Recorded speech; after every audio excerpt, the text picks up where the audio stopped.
दोस्तों, पंकज चौधरी को जब बीजेपी का प्रदेश अध्यक्ष बनाया गया तो उस पर पर्देदारी डालने के लिए, पर्देदारी का मतलब ये समझाने के लिए कि देखिए पंकज चौधरी से बीजेपी को बहुत ज्यादा फायदा होने जा रहा है। फायदा नंबर एक, अखिलेश यादव बेचैन है। फायदा नंबर दो, उनका पीडीए फॉर्मूला फेल हो जाएगा। और फायदा नंबर तीन, 2027 के चुनाव में समाजवादी पार्टी मानो खत्म सी हो जाएगी। यही माहौल तो बनाया जा रहा है। और पर्देदारी क्या है? पर्देदारी यह है कि जो बीजेपी के अंदर सिर्फ फुटबॉल चल रहा है, यानी योगी आदित्यनाथ वर्सेस केशव प्रसाद मौर्य, उसका यह नया आयाम है। दरअसल मोदी शाह के करीब बताए जाते हैं पंकज चौधरी। पंकज चौधरी को खास तौर पर इसीलिए भेजा गया जिससे वो केशव प्रसाद मौर्य का जो गुट है उसे और मजबूत कर सके। योगी आदित्यनाथ की बेचैनी बढ़ी हुई है। ये तमाम चीजें हैं, मैं पहले भी बता चुका हूं और आज आपको पूरे सबूत के साथ दिखाऊंगा। अखिलेश यादव को पंकज चौधरी के प्रदेश अध्यक्ष बनने से कोई दिक्कत नहीं, बल्कि एनडीए की एक सहयोगी उनको बड़ी दिक्कत होने जा रही है। कौन है ऐसे? जो उत्तर प्रदेश के अंदर एक बड़ी सहयोगी पार्टी है, लेकिन अब पंकज चौधरी की एक प्रदेश अध्यक्ष के तौर पर मौजूदगी उन्हें बेचैन और विचलित कर रही है। तमाम खबरें दिखाने जा रहा हूं। नमस्कार, मैं हूं प्राज्वल गौतम और आप देख रहे हैं न्यूज सर्किल। पंकज चौधरी की कहानी बहुत अलग अलग थी। मैं पंकज चौधरी की बात बाद में आऊंगा, क्योंकि आपने तो देखा है न्यूज चैनल तिल का ताड़ बनाकर जबरदस्ती आपके सामने परोसने की कोशिश करते हैं। ऐसा लगता है कि अखिलेश यादव की पार्टी तो अब खत्म। पंकज यादव चौधरी जैसा तो नेता ही नहीं देखा हमने, है ना। ये क्यों कहानियां बनाई जा रही हैं? ये कहानी इस दौर में है। मैं तो कहता हूं, अगर गोदी मीडिया की बात पर मैं कहता हूं, मैं मेरे कहने पर भरोसा करिए। तो भरोसा नंबर एक, क्या पंकज चौधरी मोदी शाह से बड़े नेता है? मैं इसलिए कह रहा हूं क्योंकि साल 2024 के लोकसभा चुनाव में मोदी शाह योगी तीनों को एक झटके में अखिलेश यादव ने चित किया और तीसरे नंबर की सबसे बड़ी पार्टी बन गई। तो पंकज चौधरी को लेकर जो कहानियां गाई जा रही हैं, सुनाई जा रही हैं, क्या पंकज चौधरी मोदी शाह योगी से बड़े नेता हैं? कि उन तीनों से इतने बड़े नेता हो गए हैं कि अब अपने दम पर अखिलेश यादव की समाजवादी पार्टी को हिलाकर रख देंगे? पहला सवाल। दूसरा सवाल, आपको याद होगा मध्य प्रदेश में विधानसभा के चुनाव हुए। चुनाव से पहले ही संदेश और संकेत दिया जा रहा था, इस बार शिवराज सिंह चौहान नहीं। फिर जब मोहन यादव का नाम निकलकर सामने आया, सबने कहा वाह, फिर से चौंका दिया मोदी शाह ने। और इसे पेश करने के लिए, क्योंकि उस समय सबको पता है कि शिवराज सिंह चौहान का राजनीतिक करियर चौपट करना था, इसीलिए मोहन यादव को लेकर आए थे। लेकिन कहानियां उस समय गोदी मीडिया ने क्या बताई? मोहन यादव आ गए, लोकसभा चुनाव होगा, अखिलेश यादव की काट के तौर पर लाए और वो दौरे भी करने लगे थे उत्तर प्रदेश के। क्या हुआ? देश की तीसरी सबसे बड़ी पार्टी बन गई। मुंह के बल गिर गई, नहीं गिर गई बीजेपी। इसका मतलब गोदी मीडिया की तरफ से जो दावे थे उस आधार पर अगर मोहन यादव को अखिलेश यादव की काट के तौर पर लाया गया था, तो मोहन यादव एक फ्लॉप नेता है। मैं नहीं कह रहा हूं, उनके मुताबिक, जबकि मेरा कहना है कि शिवराज सिंह चौहान को राजनीतिक तौर पर निपटाने के लिए लाया गया था, जैसे पंकज चौधरी को लाया गया है।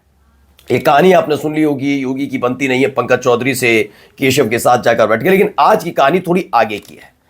पंकज चौधरी की मौजूदगी कैसे एनडीए के और बड़े घटक दल को बेचैन कर रही है, वो मैं आपको दिखाता हूं। तो पढ़िए, पंकज चौधरी को यूपी चीफ बनाकर भाजपा ने बढ़ाई अनुप्रिया पटेल की टेंशन। कुर्मी दाव का अपना दल मुखिया कैसे देंगी जवाब। तो खबर क्या है? खबर इसमें निकल कर आई, पंकज चौधरी यूपी चीफ बन गए। ठीक है, भाजपा ने अनुप्रिया पटेल की टेंशन बढ़ा दी है। वजह क्या है? जैसे मैं थोड़ा सिलसिलेवार तरीके से आपको समझाऊं। बीजेपी के लिए सवर्ण, उत्तर प्रदेश में ठाकुरवाद का आरोप भी लगता है, सवर्ण वर्ग पर फोकस रहता है। समाजवादी पार्टी से के लिए हमेशा कहा जाता है वो यादवों की पार्टी, कहा जाता ना, यादव उनके कोर वोटर है। ऐसे ही बीएसपी के लिए कहा जाता है उनके दलित वोटर्स। बिहार चले जाइए तो आरजेडी के लिए यादव, रामविलास पासवान की पार्टी यानी चिराग पासवान की पार्टी के लिए दलित, हिंदुस्तानी आवामी मोर्चा के लिए महादलित। ये तमाम चीजें चलती हैं। इन्हीं आधार पर वोट बैंक चलता है, काम करता है। और भी जातियां वोट कास्ट करती हैं, लेकिन खासतौर पर हर एक दल से एक वोट कास्ट जुड़ा हुआ है। ऐसी अनुप्रिया पटेल की पार्टी, खासतौर पर अनुप्रिया पटेल के पिता सोनेलाल पटेल कुर्मियों के बड़े नेता बताए जाते थे। उनके स्वर्गवास के बाद ये पूरी पार्टी दो हिस्सों में बटी। तो पहले ही कुर्मी वोट दो हिस्सों में बटा हुआ है। एक अपना दल एस और एक अपना दल जो इस समय कृष्णा पटेल चलाती हैं कामेरावादी के नाम से, वो जिसमें पल्लवी पटेल भी है। ठीक है, तो अब अनुप्रिया पटेल की जो पार्टी है वो कुर्मी बेस है, कुर्मी वोट बैंक के लिए। हमेशा इनके वोट बैंक का इस्तेमाल बीजेपी ने किया, क्योंकि लंबे समय से कुर्मी वोट बैंक बीजेपी के साथ इसलिए खड़ा रहा था क्योंकि अनुप्रिया पटेल उनके साथ खड़ी थी। लेकिन पिछली बार जो लोकसभा चुनाव हुए उसमें पीडीए ने नींव हिलाकर रख दी, बीजेपी की भी, राजभर की भी, निषाद की भी, जयंत चौधरी की भी और खास तौर पर अनुप्रिया पटेल की भी। पीडीए का जो नारा दिया गया, उस पीडीए के नारे के साथ कुर्मियों ने, सब लोगों ने, कुशवाहा वगैरह सब ने साथ छोड़ दिया था, बीजेपी से दूरी बनाई, एनडीए से दूरी बनाई, मैं बीजेपी क्यों कहूं। और अब जब ये देखने को मिल रहा है कि अनुप्रिया पटेल साथ होकर भी कमाल नहीं दिखा पाई, तो कुर्मी के तौर पर सामने दिया जा रहा है एक प्रदेश अध्यक्ष। अब वो कितने लाभकारी साबित होंगे तो आने वाला वक्त बताएगा, और कितना डेंट वो सिर्फ अपने लोगों को पहुंचाएंगे, देखने वाली बात है। देखिए क्या है, पंकज चौधरी को नया प्रदेश अध्यक्ष क्यों बनाया गया, तो इसके पीछे सोची समझी रणनीति है। 24 में हुई नुकसान के बाद बीजेपी अब बिरादरीवार अपने कद्दावर नेताओं को आगे कर रही है, ताकि यह संदेश दिया जा सके कि पार्टी में हर जाति का प्रतिनिधित्व मौजूद है। पंकज चौधरी कुर्मी को चुनकर पार्टी ने एक ऐसे नेता को आगे बढ़ाया जो लगातार 7 बार सांसद रहे, यानी उनका क्षेत्र में बड़ा कद है। यह कदम न केवल अनुप्रिया पटेल की पार्टी को असहज कर सकता है, बल्कि आने वाले विधानसभा चुनावों में बीजेपी को अपने दम पर ओबीसी वोटरों को साधने में मदद कर सकता है। भले ही इसके लिए पार्टी के भीतर कुछ नेताओं जैसे केशव मौर्य को साइडलाइन करने की चर्चा हो, नहीं, ऐसी चर्चा कोई नहीं है, गलत है।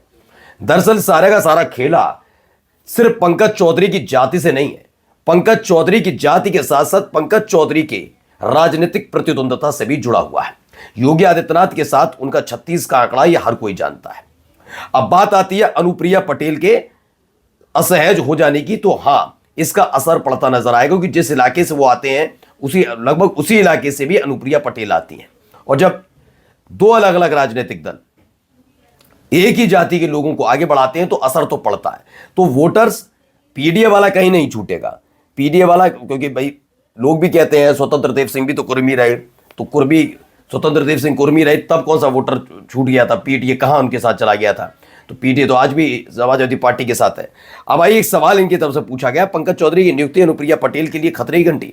बीजेपी ने कुर्मी बिरादरी से आने वाले पंकज चौधरी को प्रदेश अध्यक्ष बनाकर ओबीसी वोट बैंक में अपनी पैठ मजबूत करने की कोशिश की है। यह नियुक्ति इस मायने में महत्वपूर्ण है क्योंकि 2024 के चुनाव में कुर्मी, कुशवाहा, मल्लाह समेत ओबीसी की बड़ी जातियां बीजेपी से दूर हो गई थीं। हालांकि अपना दल एस के अंदरूनी सूत्रों का मानना है कि पंकज चौधरी की नियुक्ति से उनकी पार्टी पर कोई नकारात्मक असर नहीं पड़ेगा। उनका यह भी तर्क है, पहले भी कुर्मी नेता प्रदेश अध्यक्ष जैसे स्वतंत्र देव सिंह रह चुके हैं, लेकिन एक संकेत जरूर है कि बीजेपी अब गठबंधन की बैसाखी पर निर्भर रहने के बजाय अपनी बिरादरी से होमग्रोन नेताओं को खड़ा करना चाहती है। यानी कि टेंशन जो बताया जा रहा है मीडिया में कि अखिलेश यादव की बढ़ गई है, अखिलेश यादव से ज्यादा दिक्कत बाबा की बढ़ी हुई है, अखिलेश यादव से ज्यादा दिक्कत खुद अनुप्रिया पटेल की बढ़ी हुई है, उनके अपने सहयोगियों की बढ़ी हुई है। तो दिक्कत अखिलेश यादव की नहीं है, दरअसल ये सिर्फ टब्बल के हालात खुद अंदर खाने बने हुए हैं। और अगर खेला हुआ तो पंचायत चुनाव में ही खेल होता हुआ नजर आएगा। 27 तो है ही है। नमस्कार।